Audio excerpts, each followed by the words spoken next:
All right, let's fix an AKG C451. These mics are beautiful. I really love the sound of them. They were one of the earliest condenser mics that I got. They have a crystal top end, much nicer and less spitty than an SM81, but they're delicate microphones. And I really like working on these, unlike the RE20. So let's see what's wrong with it and get it working, hopefully. Cool. All right, so let's go ahead and see if this thing works and see what's wrong with it. It was reported not working.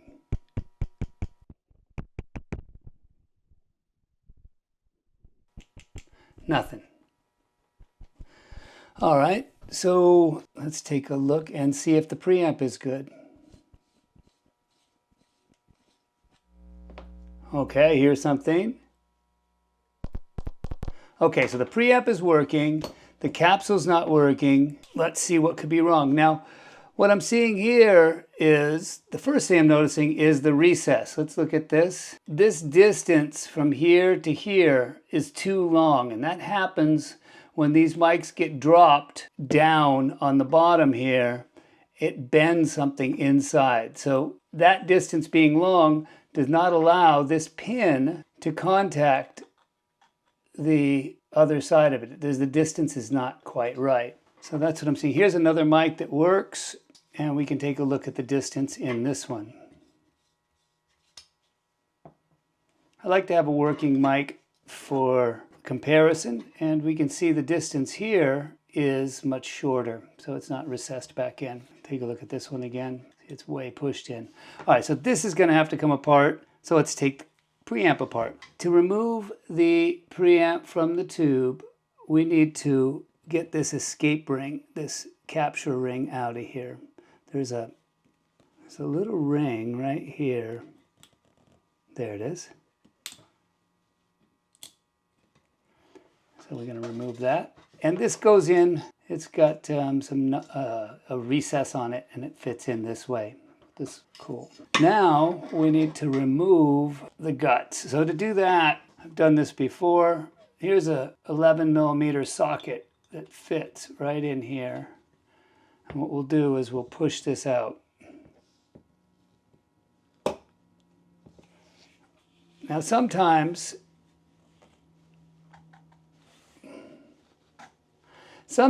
this ridge gets caught right where that retaining ring is, so you'll have to free up around the edge there, but we were fortunate in this one.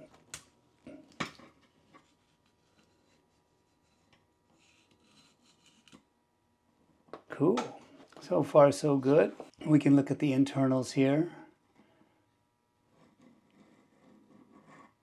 And here is the problem with that recess. We can see that these are crooked and they need to be straight. So that's been dropped this way, and it's hit and bent all that. So to do that, we're going to need to get to these two screws. And to do so, what we'll do is we'll carefully cut the shrink wrap away.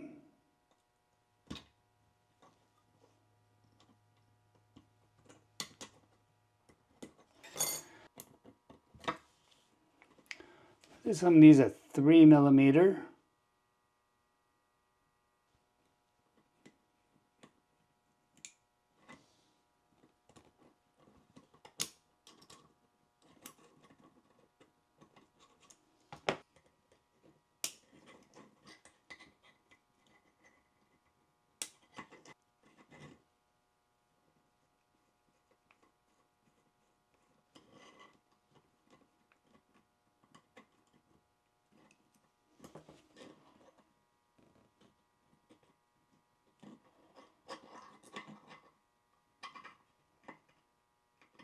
All right, so now we need to straighten these things out.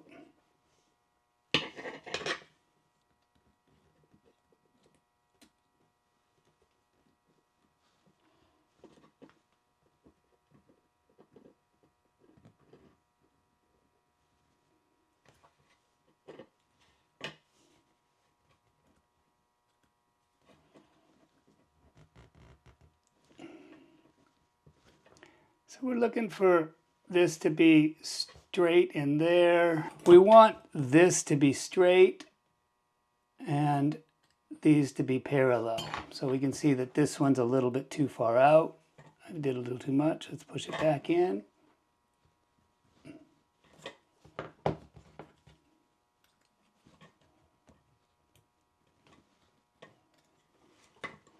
Let's go ahead and put it back together.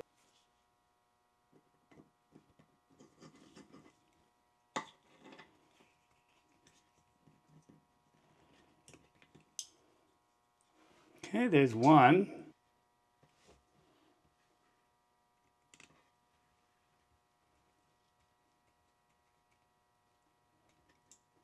Okay, nice and snug.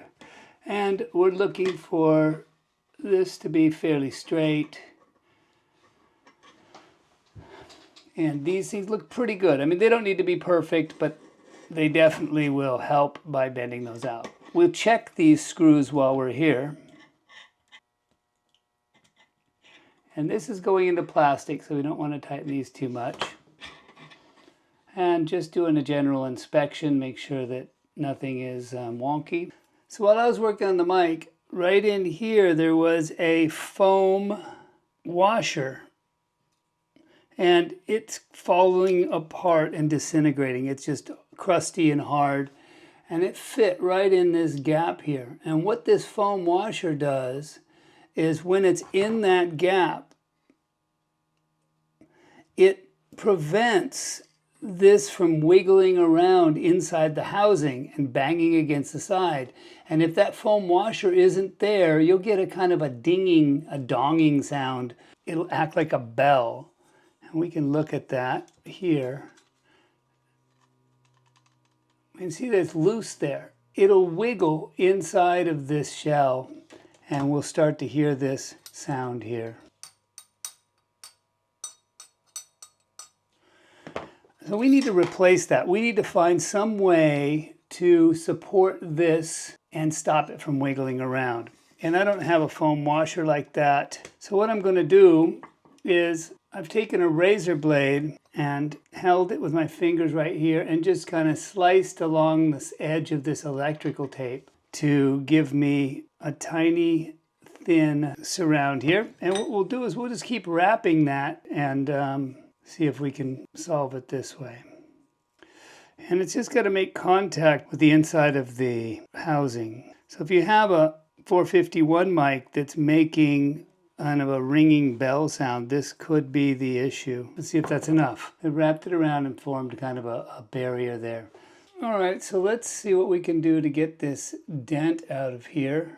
It looks like it got hit pretty hard. So to do that, I'm going to use this 10mm socket that fits in here pretty good. And we really want this to line up so that we want to go about that far, which means this piece will go in about this far. And we'll mark that off with this tape here. Put a marker right there. So we're really looking for about that depth.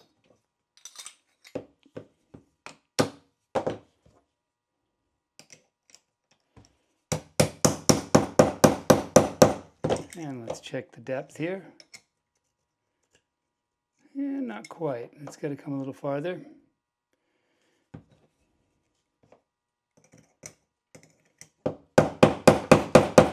It's scary pounding the shit out of this microphone. It's good to do this on a soft surface. This is a rubber mat. This is a Marley mat.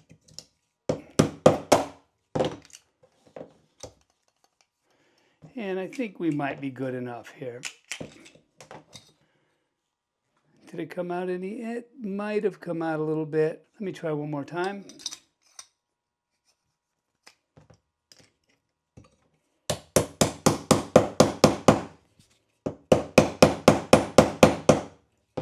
And now we'll try to pound it here.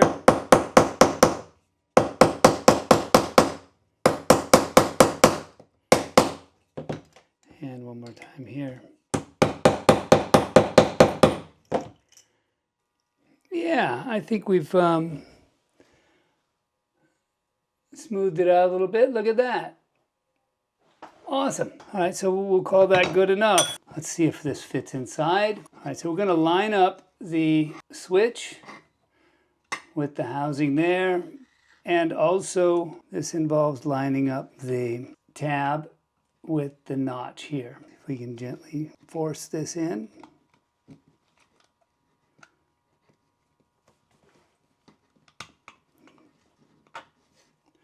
Okay.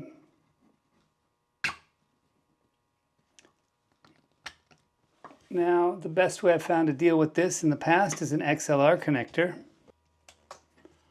We can just basically push this, and that helps us rotate that perfectly.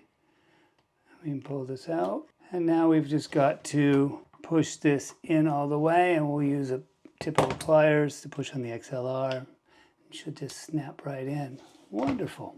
Next adventure is to put in the locking ring here.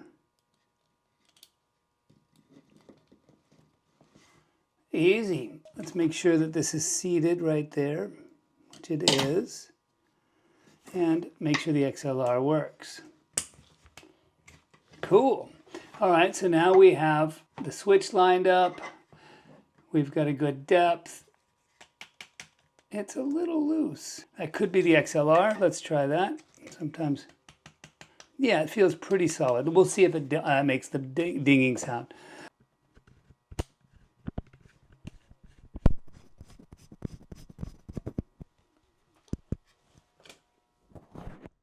Hey, toot. All right, we have a functioning microphone. This is a good step forward. But we still have an issue.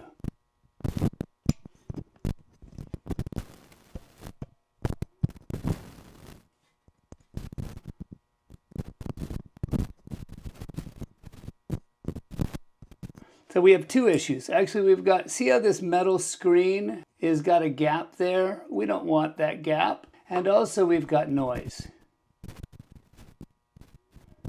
So let's go ahead and resolve that. So what I want to do now is take this off.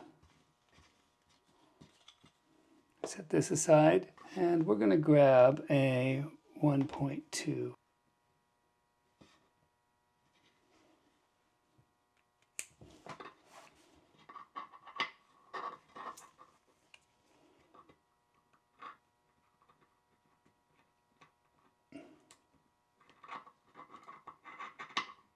What happens here is it gets these screws. Now, so you can see this is a little loose, so I could have tightened that up, and that may have solved the crackling problem, but it wouldn't have solved the green issue. So let's resolve it. Oh, and that's done. So you screw these screws inward in order to retract them in and remove the piece. So this screen is supposed to come out with that piece there.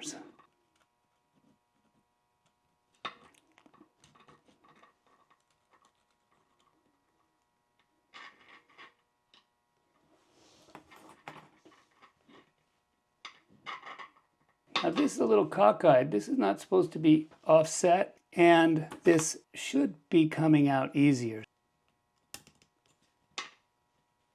Now we've got to get this thing out.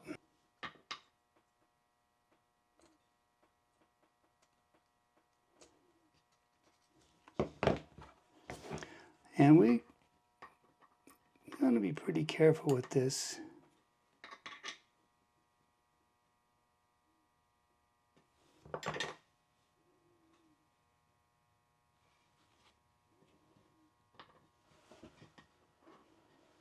All right, we're getting there. So let's go ahead and inspect. Now we've got these damaged here, which is hard to fix. We don't really, this right here, we're not going to really worry about because they might break if we mess with them. But what we are worried about is we don't really want this dented in.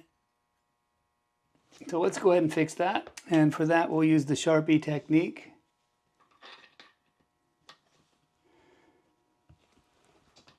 And it's pretty soft brass, so you can push against a flat surface and usually get that pretty straight.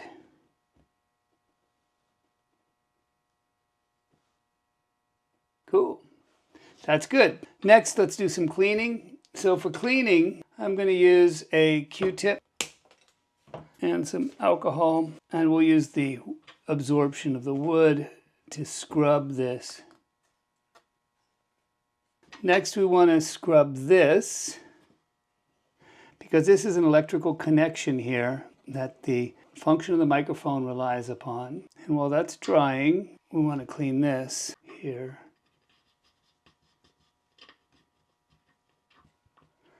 The wood's got more abrasion. So.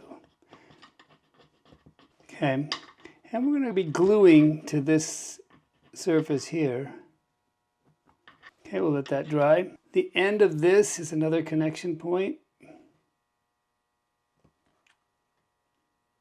And the bottom of this.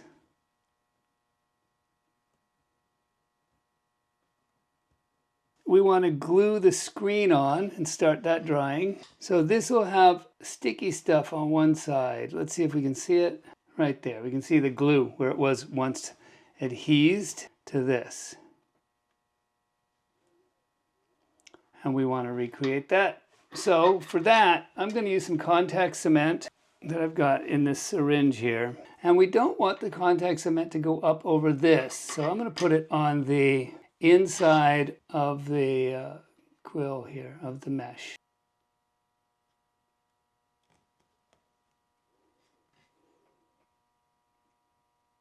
Contact cement's kind of good because I use this kind of gooey. It won't go where I don't want it to go, and you can peel it off if it doesn't. Go where I need it. And we're just going to put 4 little drops right here.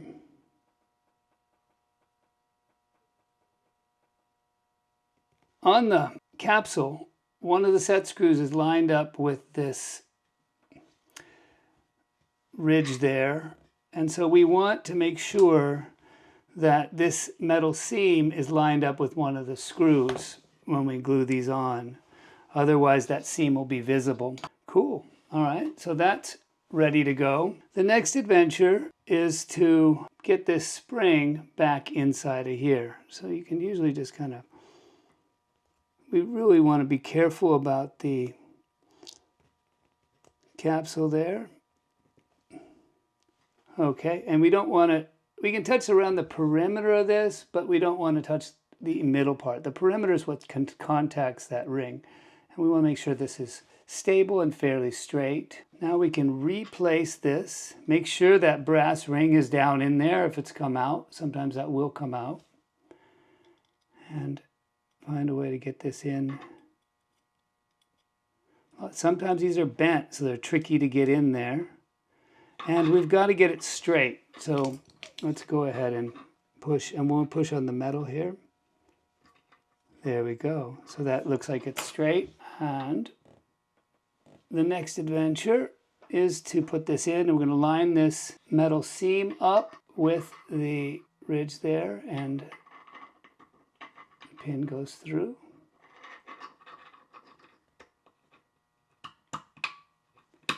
Perfect. Now, if you don't tighten them up all the way, it makes it easier. So you just want to get them snug and then go around again. Otherwise, sometimes they won't line up. You want these to be pretty snug, but you don't want to strip them. All right. So let's go ahead and test it. Hey, hey, hey, 2, 2, 2. Hey, hey, hey. Well, that's great. All right, so I think we've got ourselves a working microphone. Let's give it a listen. All right, put the foam on. 1, 2, 3, and it seems to be working. And we'll compare it to a known good mic.